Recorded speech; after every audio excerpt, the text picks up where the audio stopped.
What is up, guys? It is JZNES back again with another video. Today we're talking some Dragon Quest V. The legendary hero is alive. You get to marry your wife. It doesn't work. Anyway, in Dragon Quest V. Anyway. Alright, so Dragon Quest V. The, Hand of the Heavenly Bride. I don't know how I forgot the subtitle there. It's pretty easy. Pretty self-explanatory there. But, yeah, one of the most revered entries in the series here. I've got a whole shirt based on it here. I got a slime on my head. We'll see how long that lasts. This is another entry on the Nintendo DS there. One of the remakes. We only got it as a remake. The original one was Super Famicom, and they had a PS2 version, which back in the day, I went looking for. I mentioned this in some other video, but I asked a guy, I was like, was there a PS2 version? He's like, I don't think there was a PS2 version. It turns out that was just in Japan, was the PS2 version, so, you know, what do you do? But then eventually, in 2009, it got remade for, the DS here. Of course, I played it on my awesome DSi XL there. One of the best DSs, my nice Mario one there. So yeah, Dragon Quest V. I got this back in the day when it came out. Actually, I have the receipt in here so we can see exactly when. Old GameStop receipt there. It's Power to the Players on there. Let's see exactly what day I got this. It was $39.99. So, you know, with tax, it's like $45. Apparently I paid in cash, so that's cool. Where's the date? Oh wait, okay, wait. 8/1 of 09. So that might have been 2009? Yeah. So that was right around when it came out. I don't know if that was like the release day. I doubt it was, but so yeah, dude, back in 09. So that was like what, 11 years ago or something? No, it's 12 years ago now. That I got this game. That we got this game, you know, finally here in America, because this is one of the last ones other than 6, which is unfortunately coming up next as the next review. But that's the other one.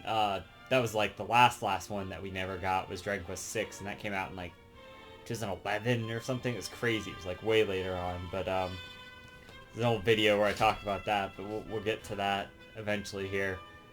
The last great Dragon Quest game until maybe Dragon Quest like 8, you know, with Dragon Quest 5 here. 7's pretty good, but we'll get to all that. I hope the 3DS one fixes up some problems with 7, but the DS version of 5 here is a great version, and also the iOS version actually still has all of the party text in it, which the other iOS of 4 does, but I'm just saying, like, this version of 5 as well on the DS here, they finally added back in all the party text here. This is coming off. Anyway, they added back in that party text that we were kind of missing from before. So, you know, Dragon Quest 4, the remake, I was talking about that, where it's like the party text is all missing, that you can't just talk to them at any point, and they'll say random things, or say things about what's going on. They have that here in 5, and that's nice, especially because, spoilers, I guess, for Dragon Quest 5, you later on get a wife and kids. I mean, it's on the fucking cover of the game, and of the fucking guide and everything. It just shows the kids outright. So I don't think it's much of a spoiler anymore, but it's a really cool thing. You basically go through this guy's whole life, up until like when he's a parent or whatever. But he's pretty much a lot older at that point, because you started from him as a kid.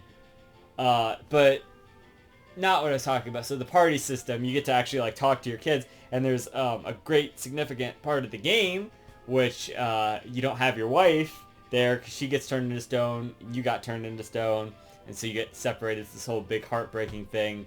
But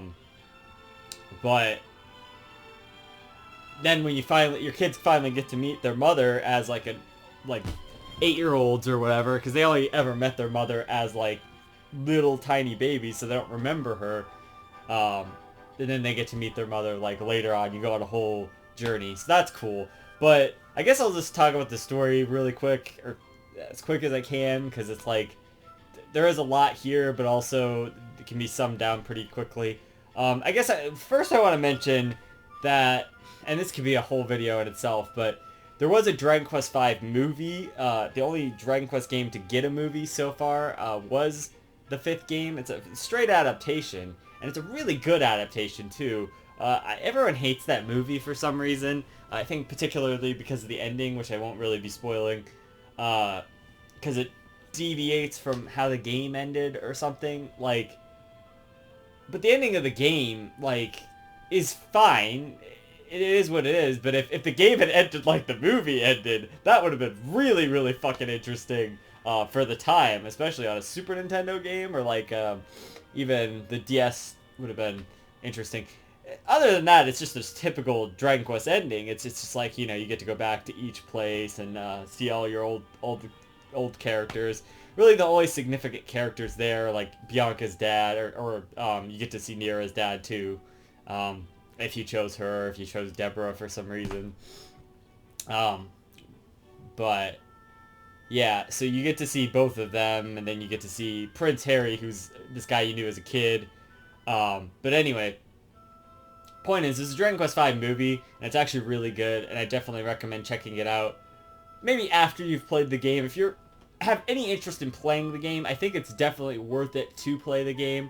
But the movie is also a really good adaptation of that game that I feel was really well done and added a lot to the experience of the game, and really didn't detract like most people think it did. It's really well animated and stuff. It's on Netflix. It's a Netflix like exclusive movie or whatever, but it's really fucking good. It's called Dragon Quest Your Story, so go check that out. But anyway, so Dragon Quest V is known kind of for its story. It's like one of the best Dragon Quest stories, which I'll agree with. I still am really partial to the like 8 story myself, but it's kind of hard to deny living this guy's whole life and going through all of his plight. Does, you know, Dragon Quest 8 follow the plight of the main hero of Dragon Quest V? I don't think so. And all the tribulations and the emotional baggage he carries with him? I don't think so. Anyway, so Dragon Quest V, and they called the main character Luca in the movie for some reason. That was the guy, well, no, I'm not going to say that. That's a spoiler for the movie. They called him Luca, though, which is just funny to me because it's miraculous ladybug thing. How many times can John mention Ladybug in a totally unrelated video? But his name's Luca, so it always made me think of Luca from that show, which wasn't a pleasant experience. But, you know, I ended up liking Luca later in season 4 or whatever. But it's not relevant. Anyway, point is, this game had a lot better of a story than the previous games there. This is really where they started ramping up the story. Like, Dragon Quest IV made an effort to make a decent story for itself, and you know, succeeded for the most part.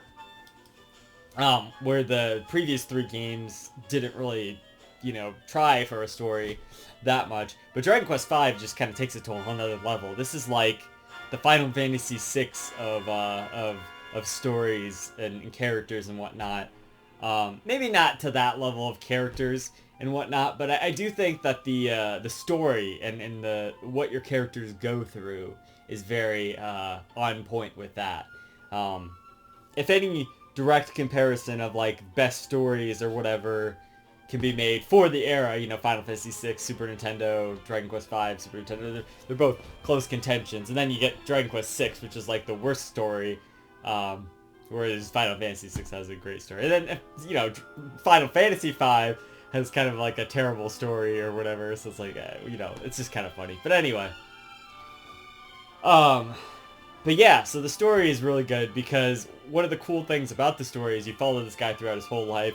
So you start with him as a kid, and you go on this journey with your dad to try to find your mom. You actually start out as your dad for a second there, like watch him because he's king of this kingdom, and and then he like totally gives all of that up to go and find the mother, because she gets taken. Actually, you see when you're born, your character is born, and then the mother gets taken, very similar to what happens to Bianca or Nira later. I chose Bianca this playthrough. I talked about it before. I chose Nira in my first playthrough, but Bianca is the one on the shirt, so you know that she's the one they clearly want you to go with. So no, I'm just kidding. She's on the cover too, so Nira's not on the cover, but Nira's a great choice too. She's really very cool, but I like the aspect of the childhood friend too. I think that's also another good one. You just kind of meet Nira later on, and even the movie, I guess spoilers for the movie a little bit, but even the movie goes with Bianca, and they do a really interesting thing with that's not done in the game. So I thought that was really cool. It was really unique twist. That's why the movie's good, is because they take all the stuff from the game and they put it into the thing. It's cool. It's a really condensed and good version of the game, whereas the game not necessarily overstays its welcome, but it definitely goes a long time with that, and it's about 30 hours. I finished it about 29 hours. Previously, I had like 40 hours onto it or something when I was in high school or whatever, so... But anyway, God, I keep getting sidetracked, I know. So, the story, basically, you start as yourself, you see as yourself as a baby, then you see your dad, your mom gets kidnapped by the, I think, Ladia, the like, sorcerer clown-looking dude, who's reporting to Grandmaster Nimzo. So, but... yeah, so she gets kidnapped. Your dad goes on a journey to look for her, and he takes you with. And so when you start off as a little kid, you don't know that you're the prince of this kingdom. You don't know that your dad is a king. You, the player, know that, but your character does not know that. So you're living in this small little town there. Your dad, like, is doing all this stuff. He takes you on this little journey. You go to, like, the next town over. You actually meet Bianca pretty early on. And then you go on this little quest with her in like you meet her in your town, and then later on you go on a quest with her. I think that's how this goes. Like, you go on a quest with her in her town, in this tower or whatever. But before that, you kind of go on a solo quest through this cave, and you go through there, and that's like maybe the one time in the game I actually died, and I'll get to the difficulty. I mean, I guess I'll just talk about it now. The game's not particularly super hard, at least as far as I found, because I never actually, like, died other than that part, which doesn't even really count as deaths, I think. I don't know if they take your coins away at that point, or your gold or whatever. They might. I think they do, but I died a few times in that first cave because it's just you, and you can get overwhelmed by enemies. But other than that, I literally did not have my whole party wipe out ever in the whole game, even on the final boss. I thought I was going to have to wipe out on the final boss, but I had the Kerplunk move, so I was going to use that at the very end. I had my second party kind of jump in there at the very like end of the battle, and I thought, okay, we're screwed, because my second party is totally out of magic, because I'd been using it the whole way through that dungeon. That whole dungeon lets you use your second party, which is cool. I don't remember if they do that. I don't think they let you do that in Dragon Quest IV. But that whole dungeon, you can use your second party. So what I did was I just used them for healing, so I wouldn't have to waste my healing on my main characters there. But yeah, so the game's not particularly hard, but the one time I kind of died was this first cave there, because it was just me alone. So after that, like I said, you meet Bianca, you go on that little journey with her. Yeah, and so you go through that tower with her, you fight these ghosts or whatever, you try to help these ghosts, I think. And then you get this orb, which ends up being a really important thing later on. You actually end up passing it off to a guy who looks suspiciously like you at the beginning, like near the end of the beginning of the game. When you go back to your town, and I think after you've done the fairy realm part, there's a little part where little diversion where you go to the fairy realm. You find your saber cat, Saber here, as a little cub in Bianca's town. I don't remember the name of the other town, but you find the saber cat there. I don't know why I'm not just... I have the guide too, by the way. I don't know why I'm just not looking at the guide. I can just do that. Roundbeck is the name of the town. Wheelbrook is the name of your town. So you go to that tower, and the whole thing about the tower is you go there so you can fight the ghosts in order to get the saber cat. That's like the deal you make with these kids or whatever. So you go back. Bianca lets you keep the saber cat, and she gives it the ribbon. So that's how you like know it's yours later on. And then that's when you go back to your hometown then. And then that's when you go to the fairy realm. You do a little dungeon in there. And then once you get through with that, then your father takes you and you go to Coburg or whatever. That's when you meet Prince Harry. And that's where shit starts really getting real. But anyway, before that, so you meet Bianca and you go on that little quest with her, and then she's like, oh yeah, we'll go on more quests someday, you know, or whatever. So that's cool. So you keep your saber cat. And your dad's always doing this stuff, and he's going on all these quests. You don't really know what he's doing or what his deal is, but you keep going with him on that, so... Yeah. I think right before you go to Coburg, too, you, at some point there, you're on the ship, and you meet Nira, and her sister, I believe, is there, along with their father. So you meet all of them. But yeah, what's cool about the part where you're with your dad as a kid is your dad is like super overpowered, but he's only like level 20 something. It's like really not that like great, you know, but he's fighting like super low level enemies, so it seems like he's like super powered up and like super powerful. But then he has, well, I'll get to that in a second here actually. So compared to you, he's always going to be, like, way more powerful. There's no way you could, like, grind yourself to level 20. I think I was, like, level 10 by the time I got done with, like, the child stuff. So, maybe, like, level 12 or something once I finally got through the Ancient Ruins section, which is what I'm going to talk about next. So, this Coburg, you meet this kid, Prince Harry. He's a lot like, he's not as bad as Prince Charmos from Dragon Quest VIII, but he reminds me of him, is kind of what I was trying to say. But he's kind of a little trickster. He's a little asshole. You know, he's being a kid and being a jerk or whatever, where your character is more nice and, you know, just heroic or whatever, you know, just typical character stuff. Even though he's a silent protagonist, that's just kind of what I gleaned off of it. But, yeah, so eventually, Harry gets kidnapped, I believe, and then you have to go and save him. Your father, like, goes on ahead, and he tells you to just stay at the castle, but of course you don't do that. But at least at this point you have your saber cat to kind of help you out, or whatnot, so that's nice. So you have a second party member, which is cool. Oh yeah, and by the way, when I was talking earlier, or one of the previous reviews I was just watching the other day that I did, I'm like, there's no real game where you just do two party, but two party is actually what was done in South Park: The Stick of Truth. So there's an example of two party that's actually that worked pretty well and really prominent there. So that's an example of that. But it made me think of that because, you know, you just have yourself and the saber cat. That's two party right there. Two party system. But, you know, this is a typical game where you're gonna just have as many characters as you have with you.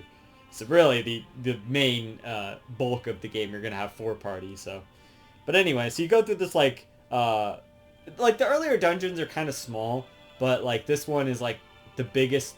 They kind of progress to be bigger and bigger as you go along, and by the final dungeon it's like kind of actually really big.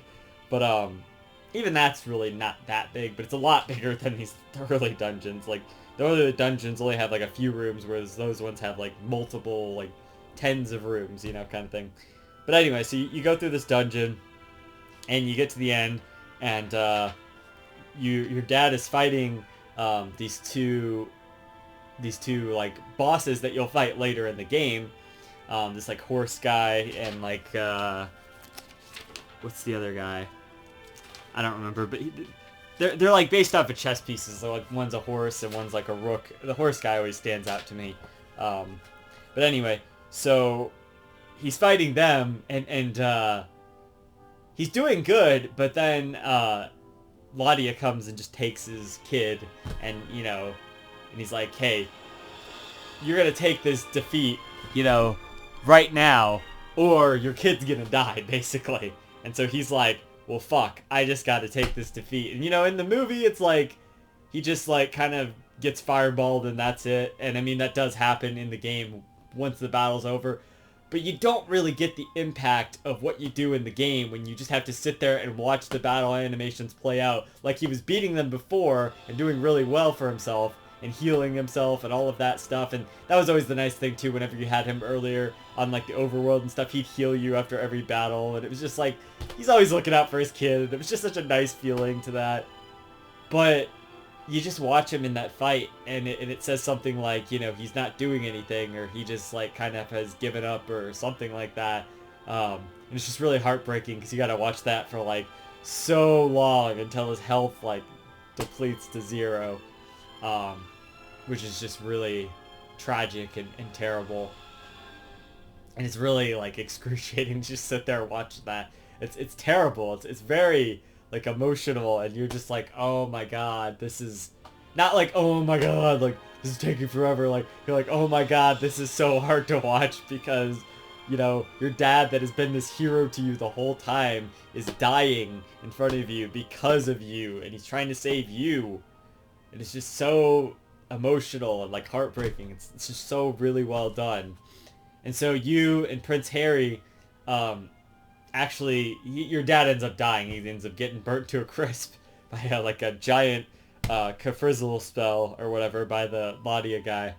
And then you and Harry get put into a life of slavery. And I remember seeing that the first time, and I'm just like, holy shit, this game is taking like a fucking dark turn.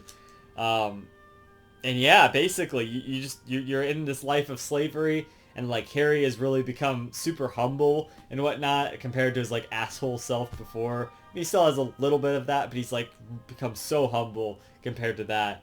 And he just keeps telling you not to give up hope and like, we got to make it out of here. We got to find your mother. I'm kind of in your debt or whatnot. And it's just a complete 180 from his personality as a child. And I just think that's really cool. It shows how far he's come as a person by living such a tortured life after he watches the hero's father die. So he's really grown since then. I think that's really cool. It's good character development. Eventually, you get out of there.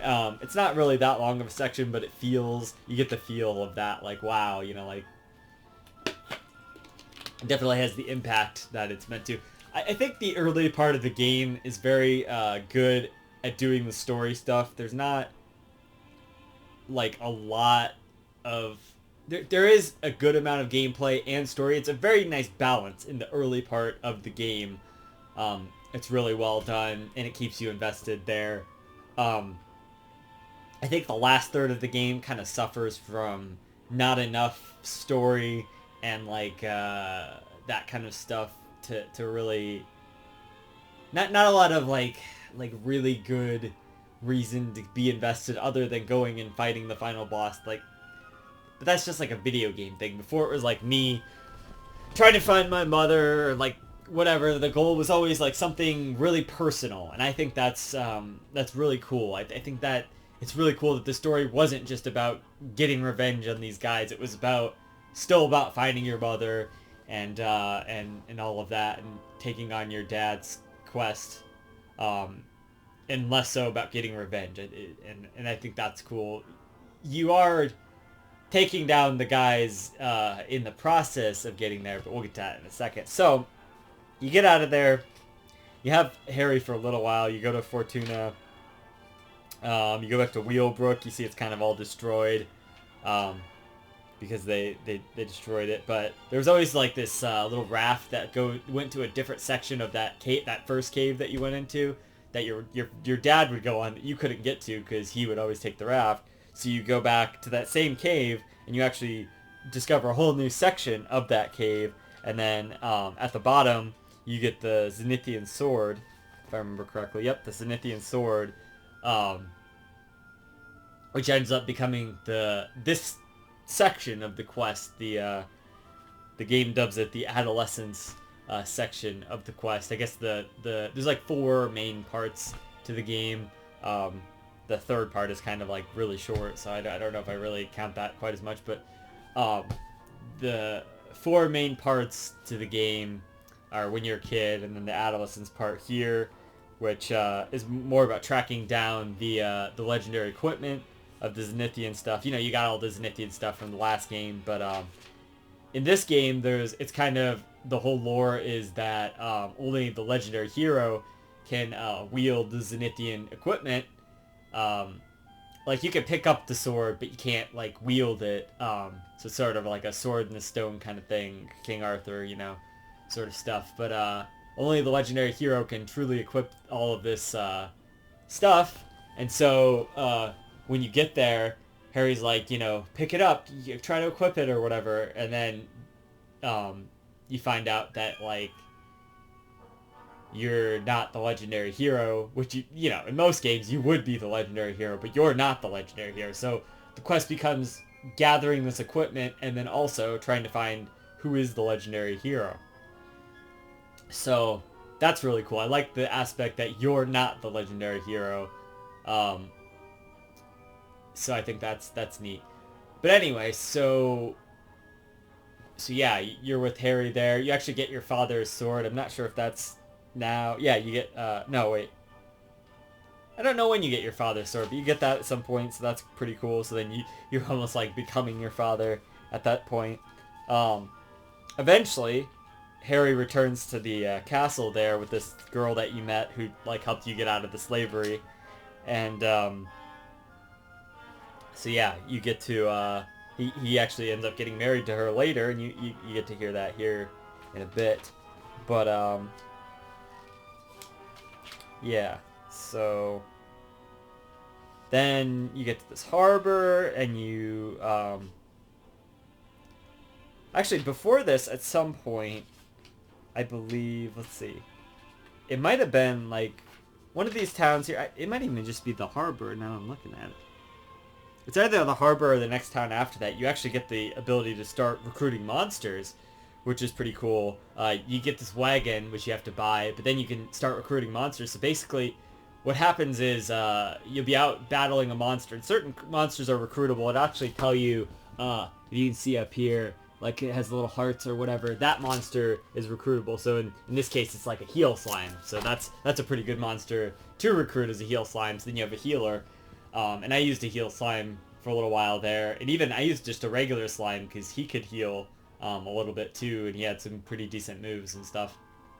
I got like a slime knight. I tried to collect as many of them as I could. This is actually the predecessor to the idea for Pokemon.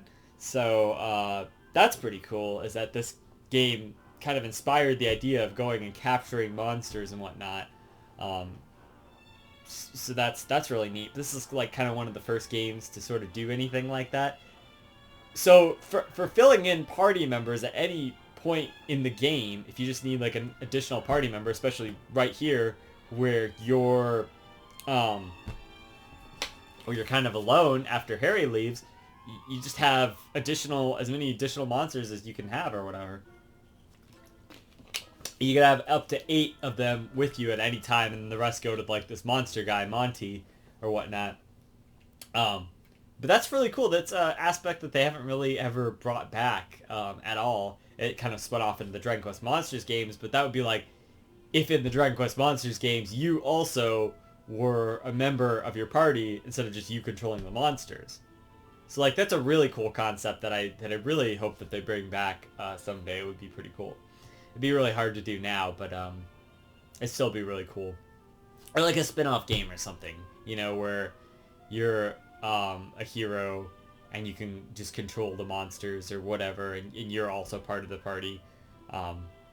Would just be neat. It's a really neat aspect of this game, and I like that. Eventually, I ended up settling on a red Cure Slime who has the full heal and multi-heal and cuzzing abilities. He was really helpful. Very similar to the to the boy character who I'll talk about here in a bit, he had a lot of the same abilities, which is interesting because the girl character is a lot like your wife character, whatever you choose. But we'll get to that in a second. But anyway, so as early as like I think you returning to that cave or whatever, you can start recruiting monsters. So yeah, you just start getting all sorts of crazy monsters, and those kind of make in your party for a while there. It's just really cool. It's a really cool aspect of the game. I really like that. And I like that they kind of make up your secondary party rather than just a bunch of like random extra characters. So it's always like, and a lot of the times I would just use them for like healing on the overworld or wherever. So, but still it was pretty helpful. I didn't really switch out for them a lot except for like in that final dungeon, like a little bit. Mostly on that final boss, but you can do that if you have your wagon at any time. And they do give you more opportunities to do that in this game. Still not that many, but I'm just saying. So yeah, you keep going along here, and then after you get your ship there from that port, you go across the water, and then there's this one cave, and it's kind of an optional cave, but if you go in there, you get to the bottom of the cave, everyone's talking about like this monster that's in this cave, and it's terrible, and it's a man-slaying monster or whatever, and you end up finding out that it's your Saber cat from before, Saber. So if you have Bianca's ribbon there and you use that during the fight, he'll immediately like stop fighting you and then just join your party. So that's pretty cool. So I did use him kind of in this part a lot until I like got some of the more main characters. He's really just like kind of a beater character, like a tank character. But yeah. And then you go to Zoomingale here, and you learn the zoom ability, so you can start, zooming back to everywhere or whatnot. And then that's when Harry gets married. And then after that, you go to... I never knew how to pronounce this one, but Mosteroferrado, whatever that town's called. That's the town where you meet the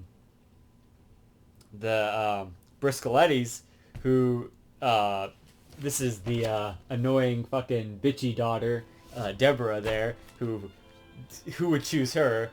But then her and Nira, they live there with their dad, the Mr. Briscoletti, at the estate there. So you can go there, and he sends you on this quest. Basically, you've heard that he has the shield, so the only way you can get the shield is if you marry his daughter. So what ends up happening is that you have to essentially go on this quest to try to marry his daughter to get the shield. It's all part of you getting all the legendary equipment or whatnot. So yeah, so you go through this Mount Magmageddon. So that's, you go through there, you have to get this fire and water circle, and those will make for the wedding bands. And then after you do the Mount Magmageddon, you meet your childhood friend there, Bianca from before in Stock Barrel. And you reconnect with her, and you take her to go get the water circle of water there. And so you start reconnecting with her, and she has to help you get through like this gate or whatnot. But yeah, so you get a chance to meet your childhood friend again. And after that, after you get the circle of water, and you've got a chance to reconnect with her, then it's time to choose. You get to make the choice between Bianca and Nira, who I haven't even shown yet, because I don't think she's been on any of these pages yet, as far as I can tell. But she's really important. There she is. That's my girl right there. Nira, who I showed off in the Dragon Quest Heroes review, because she was a character I really liked from my original playthrough of Dragon Quest V. But Bianca I really like, and especially I like her from the movie there. She's kind of a main character in that. So I really like her personality in that and in the movie, and I like Nira there in the movie too. But just it breathes a whole new life into those characters, and and I think that's really cool. But yeah, so you kind of get this choice, because Nira's the one who's kind of like, hey, you guys just went on this like super cool quest together. You guys are childhood friends. Like maybe he's interested in her. Like give him a choice, Dad, or whatever. And so the dad is like, all right, you have a choice. You can go with Nira or you can go with Bianca. Whichever one is fine. I'll still give you the shield either way, because you still went on these quests and did all the things that I asked. And I'll be fine either way, kind of thing. So, yeah, so you do that. You make your choice. In the original I chose Nira, and in this one I chose Bianca. And especially when you choose Bianca, a lot of it is like, she's just like, are you sure? Like, you're giving up a big opportunity here, or whatever, marrying this Nira, who's like this really beautiful girl or whatnot. But if you go through it and then you tell her, yeah, like you're the one that I want to marry, and she's, then she admits her feelings for you as well, and you get married. If you choose her, you can also choose Deborah. She comes down and she's like, why doesn't he just marry me? Like, I'm worthy or whatever. And the dad's like, you're not even a fucking option in this, but you can marry her if you want. I don't even know what their kids look like. I haven't even seen pictures of that, but I don't know. So anyway, you marry him, you have a nice little ceremony there, and then you start your life as a married guy. So that's cool. You get to make a choice. You get to get married. I mean, that's pretty crazy. It's funny because when I was playing this last weekend, I went to work the next day. I was talking to this girl who's there, my friend at work there, and she's all like, we got onto like what we were doing the previous day, and I'm like, yeah, I just got married and got like $500,000 at a casino or something, and like she's like, what? Like, it's crazy, but I ended up explaining it as, she guessed it was from a game, and I'm like, yeah, it was Dragon Quest 5 there.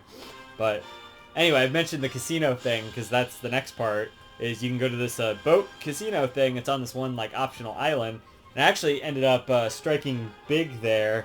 I want to show this off because this is super cool. I ended up striking big. Now the casino is one of these things where it's a bunch of bullshit, because it's not bullshit, but it's one of these things where the best weapons are hidden behind the fucking casino there.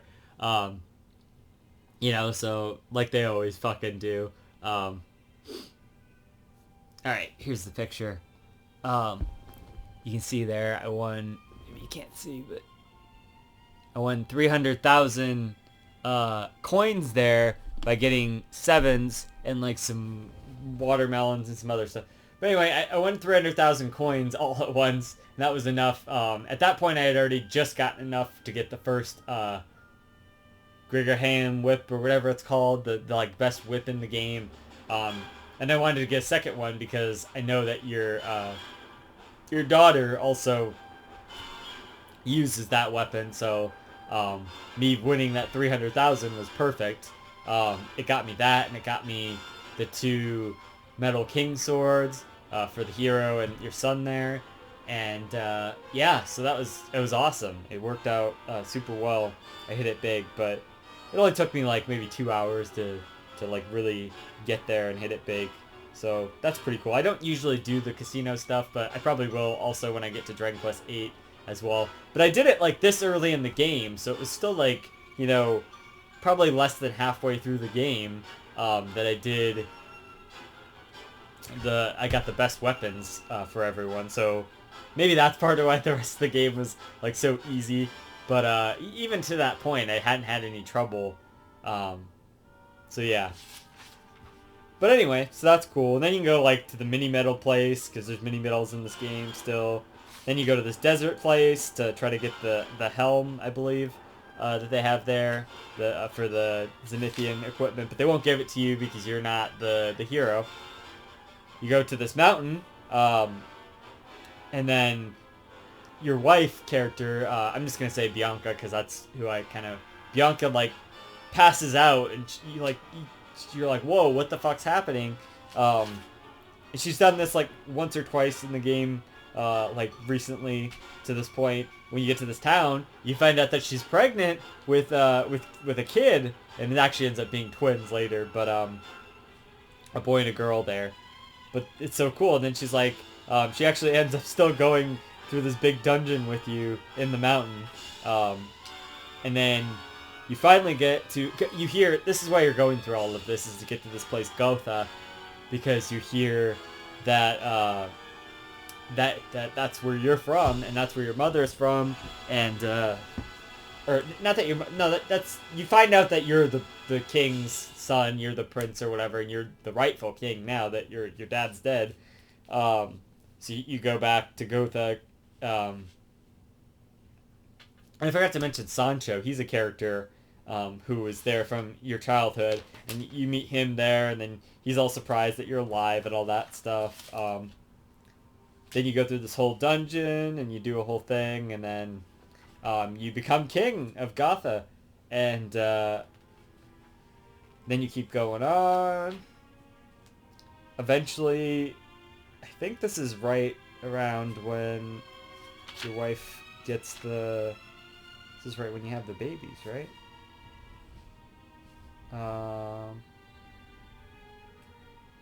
Right, yep. So, right here is where she finally has her kids, and then your wife gets kidnapped right after she has her kids, just like your mom did. So this is what I was talking about earlier. This is kind of the annoying part, where your wife gets kidnapped, and so you've been using her for a good portion of the game. Then, you know, at least, you know, 5 or 6 hours at that point, and if it's Bianca, you've been using her previously throughout your childhood, and then you don't get to use her until the end of the game, which kind of sucks. But you do get to use your kid characters, their characters, later on. Initially, you just go off as yourself, and so yeah, but you have your party of monsters or whatnot. But they do like to set you by yourself a lot in the game with your party of monsters. Eventually, you get to a part and you fight Khan. That's his name. Khan. No, I'm just kidding. I don't know. Yeah, but anyway, Khan the horse guy there. He's Khan the knight. This is one of the two guys that killed your dad there. So you eventually do get to fight him, and then right after that, you get turned to stone, and luckily your kids are hidden away. One of the ladies kind of saves your kids from the evil wrath of the villain there, the Nimzo or Lajia or whoever comes in and turns you to stone there. So then you get to later on when you're playing as your kids and you have well, wait a second, isn't this... I thought there was a part where you just play as the kids, but I guess not.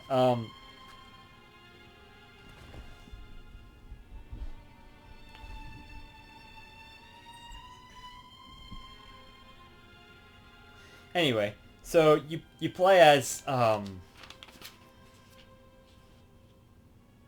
yeah, okay, right. You watch a cutscene basically for a while there where you're a stone statue and you get like sold to this guy and all of that, and your wife gets taken in for a whole different area or whatnot, and it's just kind of heartbreaking. And you sit there and this guy like beats up on the statue because he's like supposed to be good luck and then he's not, and you end up your kids and Sancho end up coming and rescuing you and turning you to back to life there. And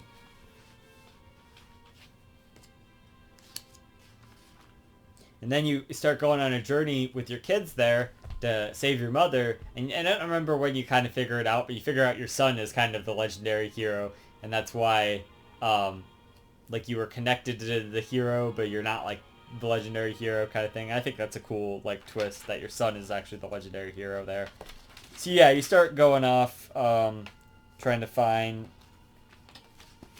that. You end up eventually you get the magic key, and then you can start going through there. And eventually you make your way back up to Zenithia, like you did in Dragon Quest IV there. And the dungeon's even very similar to the one, if not the same exact dungeon from Dragon Quest IV. Which is pretty interesting. I noticed that it was very similar, at least. I remember doing that dungeon because I just played Dragon Quest IV like last month or something. So it's very recently. So something I wouldn't have noticed before, but I did notice this time for sure. Yeah, then you just kind of go through a bunch of stuff. You get to Zenithia eventually, and you have to help this guy, Dr. Agon, who raises up Zenithia eventually, and you have to fight this this big moose guy, Bjorn there. He's one of the bosses there. In the movie, you fight him, or in the movie, you fight him. In the movie, they fight him a lot earlier on, and that's how he ends up marrying Bianca, is by fighting that guy. That was kind of the challenge in the movie there. So that was cool. There's a little change that they made, but I liked that change. I liked a lot of the changes they made. A lot of people didn't like a lot of the changes, but anyway. So yeah, this is, you keep going, you raise Zenithia. This is the part where, as a kid, you talked to yourself, your older self. I think I kind of forgot to mention that there, but you talk to your older self, and then eventually you go back in time to talk to yourself. The fairies help you do this. You go back in time to talk to yourself to take the real orb and give yourself this fake orb. That way you can take the real orb so you can raise Zenithia or whatnot, because Ladia ends up breaking it when your father dies there in the in that timeline. But I guess that ends up just being the fake orb, because you take it from yourself in the past, in the future. I don't know. It's kind of confusing, but anyway. Then you keep going, there's more dungeons. Then you fight this guy who was the other guy who killed your dad there. But you eventually go back. See, when you were slaves, you were building this big temple. Actually, yeah, here you fight Bishop Ladia first before you go to the Crocodilopolis there. But Crocodilopolis, I don't know, whatever. Anyway, you go there. The temple that you were building is finally complete, and you have to go through there. That's a whole big dungeon. This is kind of the part of the game that I'm talking about, though, where it's just like, you are still doing the story, but it kind of takes a back seat to, like, oh, let's just go through all these dungeons and, like, do all this stuff, because we're still trying to get back the, back your wife, there. So that's what it feels like. And then once you get through here, you fight this guy, and you finally get back your wife, which is good. But by then, you're almost at the end of the game anyway, and this is literally where I started from today. The only thing I did today was grinded a bunch, because I was, like, super under-leveled. Because when you actually get past here, you go to the next part, which is, like, just this, like, one island where you go through, and it's, like, the final trek to, like, the final dungeon or whatnot. And you get the Sage Stone. That's pretty cool. But it's the final trek to the final dungeon. But this is the only time you have your wife. So your wife is, like, probably level, like, 23 or 4. When your level needs to be, like, 37 or something like that. And I wasn't even there. I was at, like, level 30. It recommends that you be level 35 when you get here. And by the end of the game, it recommends you be, like, level 37 or 8. Which I don't even know if I ever got to. But I grinded up a little bit because I was, like the really early 30 levels there. And I hadn't had any trouble until that point, until that island. And then that's where the enemies really started kicking my butt. And I'm like, wow, this is like a big spike in difficulty here. Or the enemies, at least. And then you get to this kind of fucking long-ass dungeon here. You can see this is much more complicated than the dungeon was before. But this is the final dungeon, too, so it's understandable. That's pretty much it. Once you get through there, you fight Bishop Ladia again. And then you fight the final boss, Grandmaster Ninzo there. And you know what? The other thing that pisses me off is when they're like, oh, well, we don't know how much the HP the final boss has. It's like, fuck you. You probably know how much HP the final boss has. How much does he have? Just tell me, you know? Like, fuck that shit, man. And then there's a bonus dungeon afterwards, and that's it. That's the whole game. You get to fight S. Stark if you go through there, from Dragon Quest 4 there. And I like how this guide has like all the weapons and stuff displayed a lot like it did in Dragon Quest 8's guide. So that's very helpful. But yeah, that's it, man. Like, that's the whole story. That's the whole game. Obviously, there's more to talk about, but I'm just saying, that was, you can see to where there's a lot more story and character moments, and you kind of go throughout this guy's whole life. After that, the whole ending is just you become the king, and that's it. So, like, the last third of the game kind of takes a deviation from being really, really important to the story. Your personal story, I think it is. This is what it is. It's really about it being a deviation from your personal story, and it's more about you saving the world, and that's the story. And you do get to meet your mom again and stuff, and she gets to go and be in heaven with your dad, and that's cool. I like that. But, you know, it's just, it's so much more personal, the first, like, few parts of the game there. I feel like that's more relevant to the character's story rather than the later parts being more relevant to the grand narrative of the story. And I don't know, it just doesn't feel as personal or as well earned later on. I do like the later part. It's just harder, and there's a lot more dungeon stuff. I don't know, it wasn't as well balanced as the previous parts. There being so much story and so much character building in the previous parts kind of led to there not being as much in the later part, and there just being a lot more gameplay. So that kind of felt weird to me, I guess is what I'm really getting at here. So this is just a bit strange. But anyway, gameplay stuff, you know, you got all your classic Dragon Quest weapons and equipment and items and stuff like I was talking about before. You know, there's a lot of cool stuff, like you have the Staff of Resurrection and Staff of Lightning and stuff, and there's even a Dragon Staff, which I never used, but it has the same ability as the Puff ability, where you get to turn into a dragon or whatever, so I gave that to Bianca there. So I ended up, later on, I made my party Bianca and the hero, my final party. For a while there, the party was the hero and my 2 kids, and then I had my healer slime on there, my red cure slime there. He was there to fill in the rest of the healing, and that worked pretty well. And then when Bianca came back, I wanted to use her instead of the girl, which was kind of pointless because she's basically the same character as the girl. But I wanted to use Bianca because Bianca was the one who we went through all this trouble to save, so why wouldn't I want to use her? But she's super underleveled at that point, you know, so it's just it kind of sucks, but you have to sort of level. I don't think that the leveling is super bad, as bad as it is in certain things, to where it's like, you know, it's not horrible and egregious like you know, when you had to start from level 1 again in some of the other Dragon Quest games or whatever. And even here, when you capture new monsters, I believe that they do start at level 1, but it doesn't end up really mattering, especially if they're good monsters and have good abilities. That's really the kind of monsters you want to recruit, is the ones that have good abilities, or at least my play style. That's why the game is so cool, is because you can have many different play styles. If you want monsters that just beat down, you can have that. You know, you get a golem or something.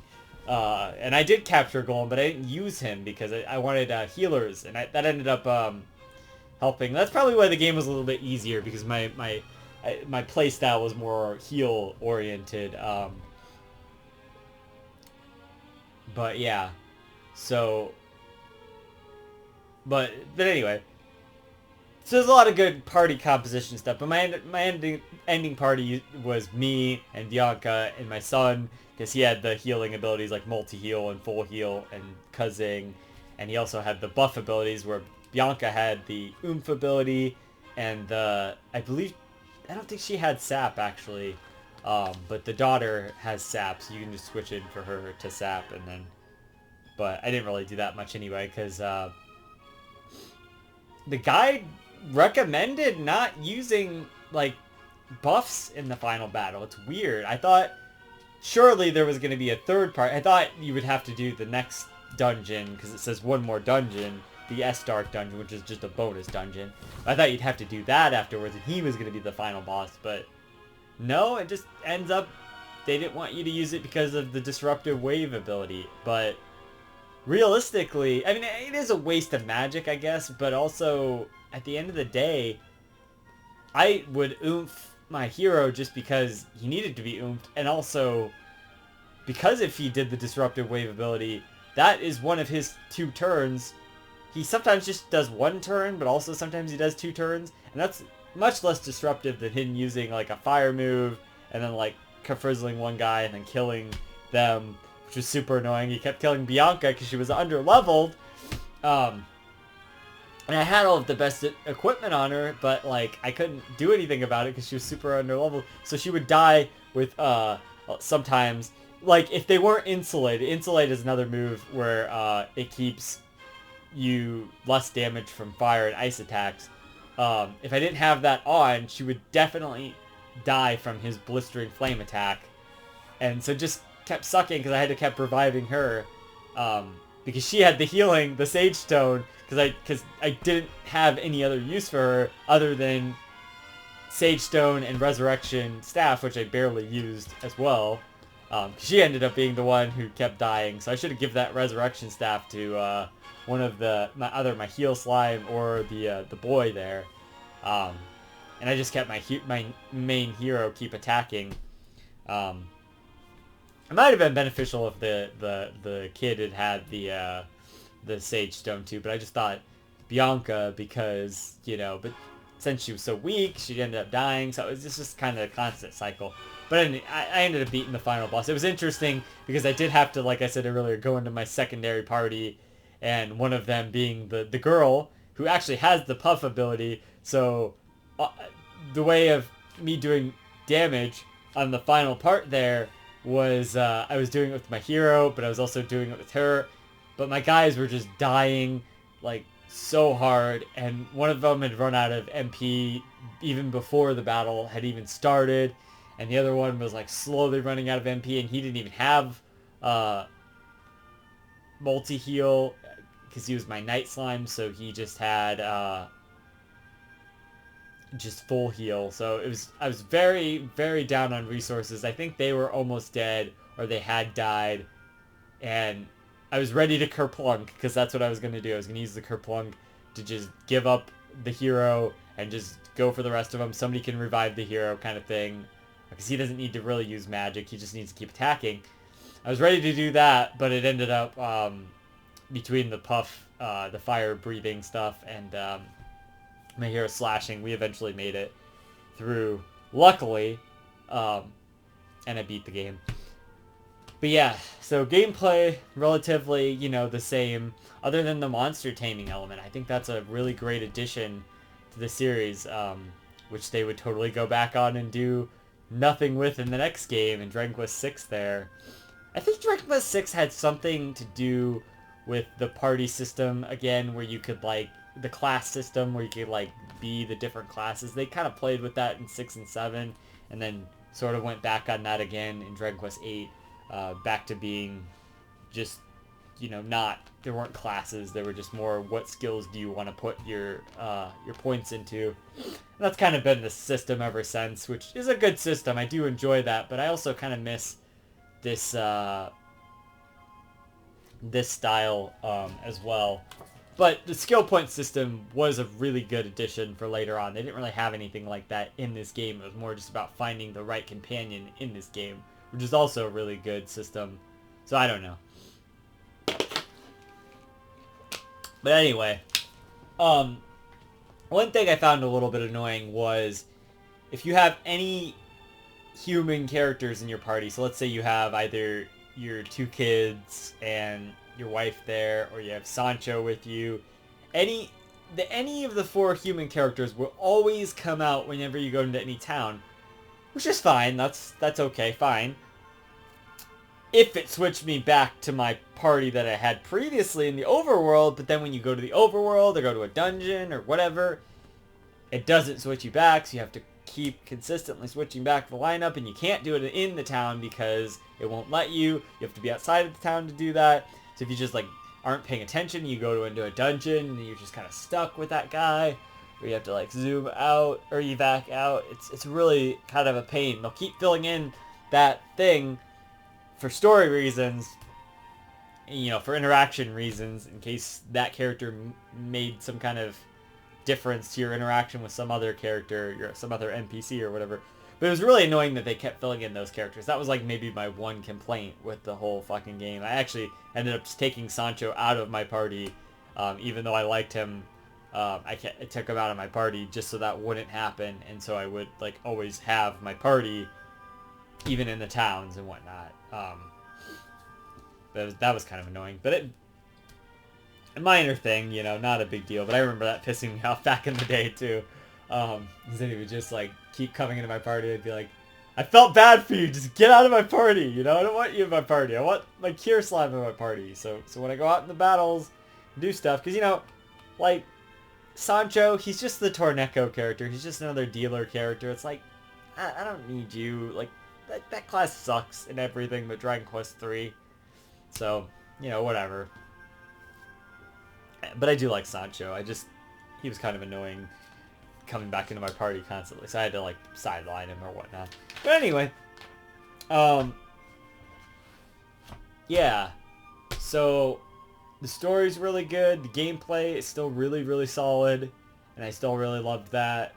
And the monster taming stuff like really adds a whole new layer to strategizing and getting through the game, along with who you have at that time. And the story reflects your party and you and your wife and your kids. It always feels very nice, family oriented, and it's very personal for the characters, kind of the party.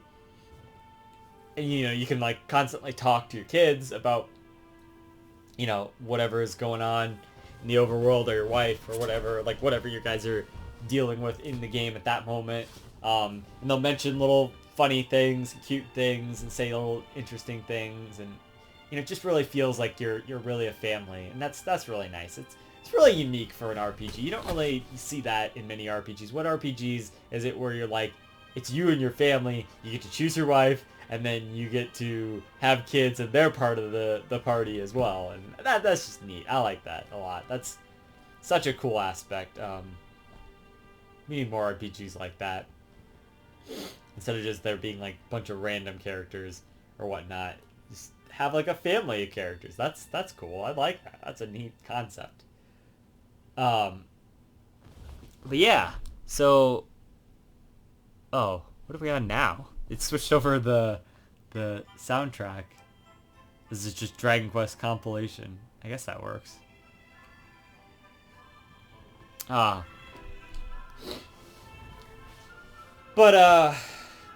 yeah.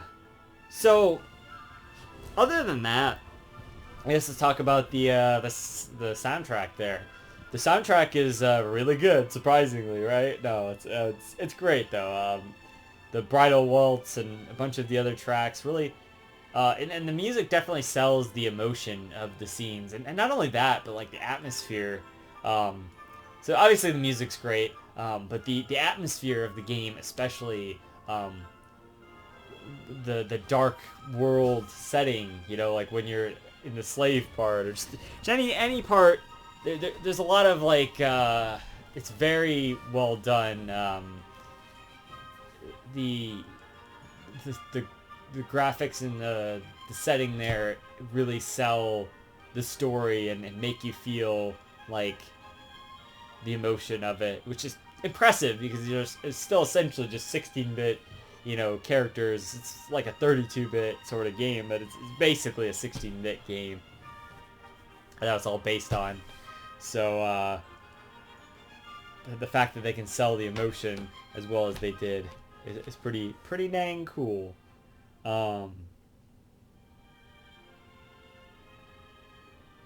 Yeah. So I think that's what I really appreciate about this game compared to the other Dragon Quest games, and why it really stands out as one of the best Dragon Quest games is the characters, and the journey that the characters go on is a very personal one for most of the game. Then of course you do save the world later on. That's fine. And they're such memorable characters and character designs. They just look so good, and it all plays really well. But all the elements come together with the music and the game and the characters and all of that to kind of to make for a good good emotional core and a good story. I guess the only one other thing I didn't really talk about was like it's cool how the exploration of the world is a little bit different than the other ones. You kind of start, even when you have your boat originally, you can't really just go everywhere like you can in some of the Dragon Quest games. There's still little areas even when you get to the next part with the boat, which I'll talk about here in a second, like you can't even get to.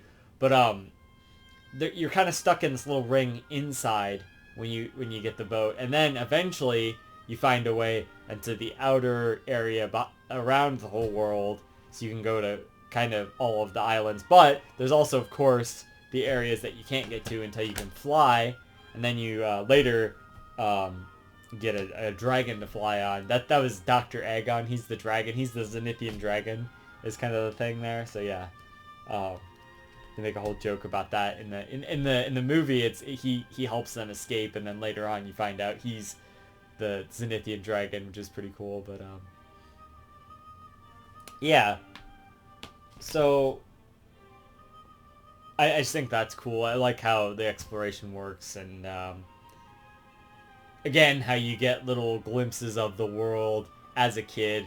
That's kind of your, like, you do your original chapters in Dragon Quest IV, and you get the little glimpses of the world, and that stuff gets filled in. You do that same thing as a kid in this game, but it's just you doing it this time. So, but you remember these areas, how they were, and then you get to see how they've changed and stuff. That's really cool. I like that a lot. So the setting's great. But anyway, I just wanted to mention that. So gameplay is still really solid. The emotional core in the story and the characters have really been just up to the next level. This is probably like the best Dragon Quest story. I still really prefer the Dragon Quest, not like really prefer, but like I still really like the Dragon Quest 8 story. And that's one that I really can get behind. But for a Super Nintendo game, this is just really fucking impressive. And I know this is a DS game too, but which came slightly after Dragon Quest 8 there, but slightly after. It was like 4 years after. Shit, that's a long time after. But it's all still going on the original story. It's not like they changed a whole lot there. Oh, so for a Super Nintendo story, this is like really well done, and I really like that. It's just an evolution for the series, and I think that's really cool and special. I think that's what really makes the game stand out, as well as the monster taming system, like I talked about, is a really unique element to the game, and just you going on the journey of this guy's entire life, I think is a really cool concept that they don't really do in many RPGs. And in a lot of RPGs, you're just the same age the whole time, or maybe you'll have like one time skip, and that's it. But you time skip a lot in this game, and you go through this guy's journey, and you see it from different perspectives. You see it from the kid's perspective later, and your wife and stuff. I just think all of that's really cool. The idea that you're with this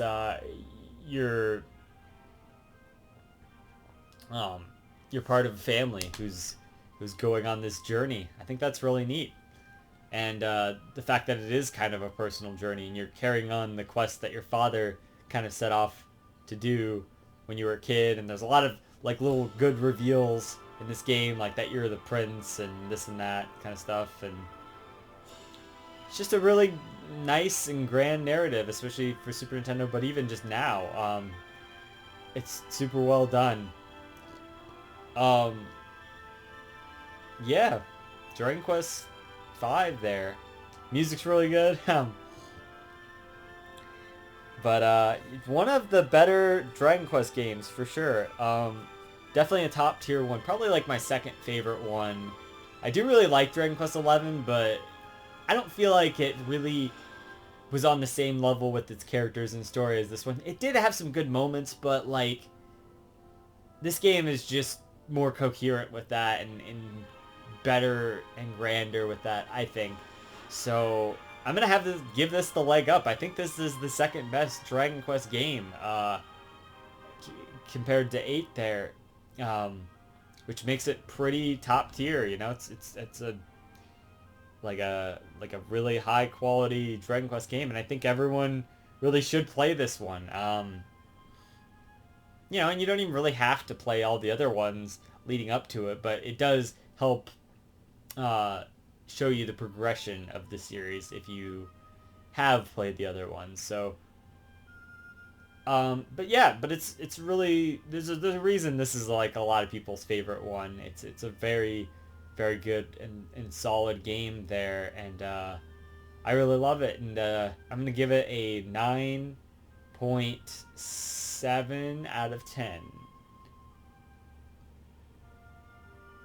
Yeah, I think that's you know what, we'll give it a 9.8 out of 10.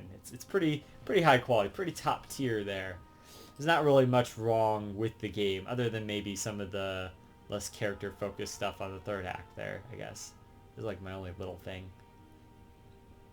But yeah, 9.8 out of 10. Pretty good game. So until next time, this has been JZNES, and keep it classic. Stick around for more reviews, underrated games. Next time on Dragon Quest, we got to cover Dragon Quest 6.